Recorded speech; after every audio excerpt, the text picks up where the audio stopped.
E ben trovati cari amici e care amiche di room21.it. Siamo a Padova al caffè Pedrocchi dove si incontrano le idee, vengono le idee, si formano le idee. Qui è così, ci si può mettere tranquilli, si possono fare le interviste. Speriamo che anche a Vicenza e in altre città del Veneto si possa fare questo. Padova è una città universitaria, quindi con noi abbiamo Aurora Soranzo. Intanto ben trovata. Grazie mille, ma grazie per l'invito. Siamo con lei per parlare dei cognomi dei Veneti. In realtà il suo babbo, che oggi non c'è più, scrisse un dizionario delle tue radici, i cognomi dei Veneti, che venne diciamo, distribuito con il Mattino di Padova, la Tribuna di Treviso e la Nuova Venezia qualche anno fa. C'erano oltre 850 voci, storia, tradizioni, etimologia e origini dei nostri nomi di famiglia. Ma con te, Aurora, facciamo un po', diciamo, andiamo alle origini dei cognomi. Insomma, gli uomini primitivi non si chiamavano per cognome, Aurora, raccontaci un po'. In Italia il cognome era utilizzato solo dalle famiglie ricche e nel 1200 in tutta Italia si estenderà il cognome anche per il ceto sociale basso.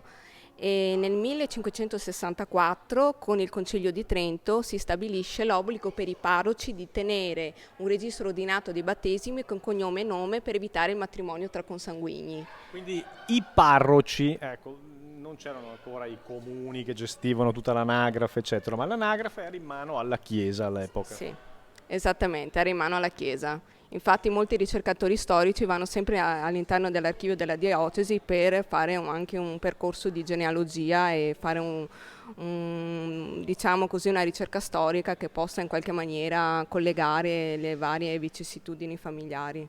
Ecco, allora veniamo a questo Cognomi dei Veneti che ebbe un successo incredibile e poi venne realizzato anche un Cognomi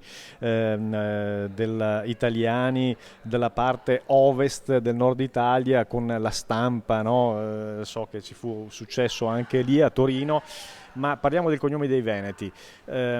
Questo libro qua che cosa contiene? Come possiamo presentarlo, questo studio che fece tuo padre, Dario Soranzo? Allora, innanzitutto questo studio è uno studio condotto in maniera certosina da mio padre Dario Soranzo e dobbiamo però anche capire l'epoca in cui è stato condotto lo studio.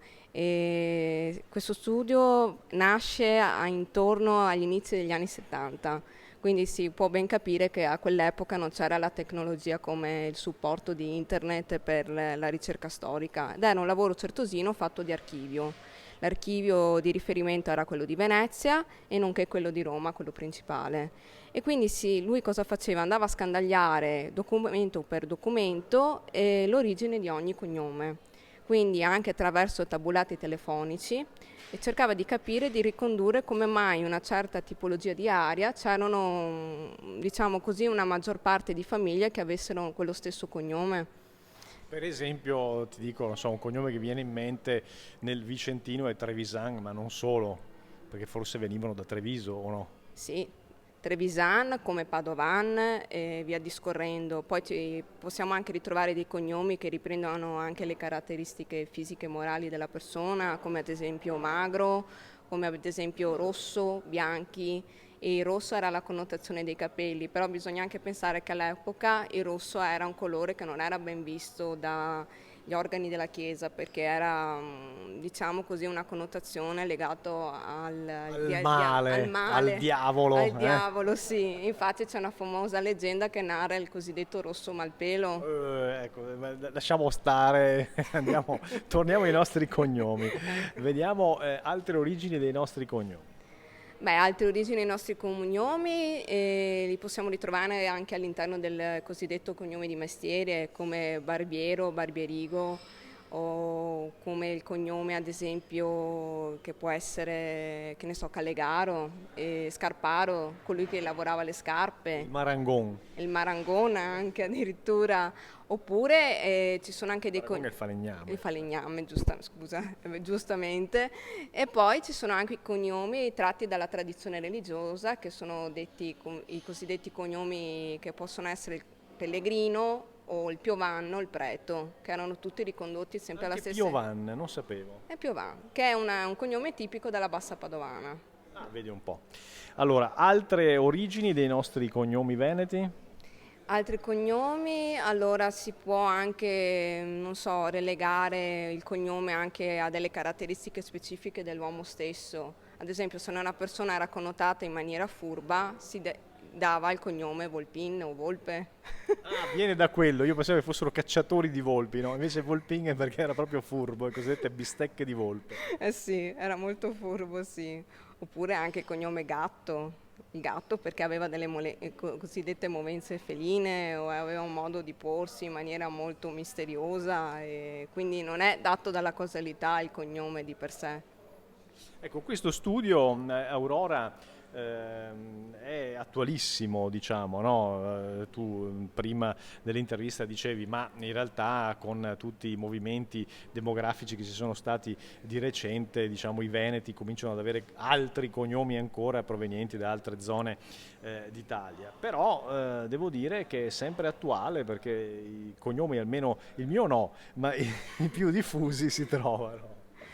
Sì, e adesso c'è una recente legge passata con decreto l'anno scorso che praticamente sancisce il fatto che oltre al cognome paterno si può anche inserire il cosiddetto cognome materno all'interno dell'anagrafe, quindi il bambino può disporre di 2 cognomi.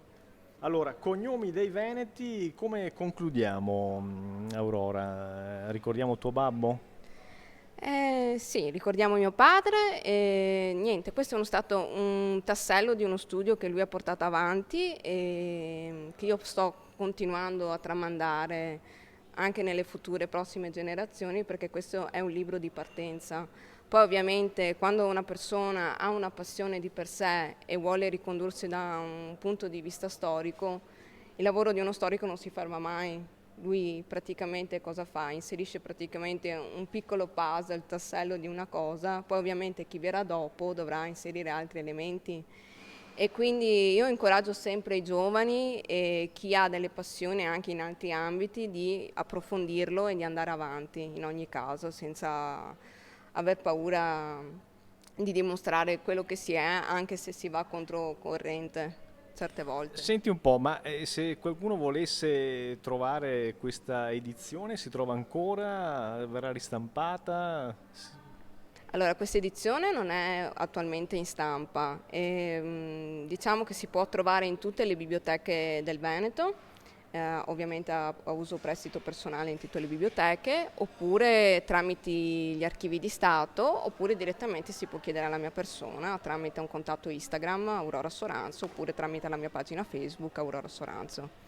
Quindi se volete i cognomi dei veneti andate su Facebook o Instagram e chiedete e cercate Aurora Soranzo. Bene, ci fermiamo qui. Grazie Aurora per la gentilezza di essere stata con noi a Room 21 e una risentirci alla prossima perché Aurora ha dei lavori da presentarci in futuro. A presto!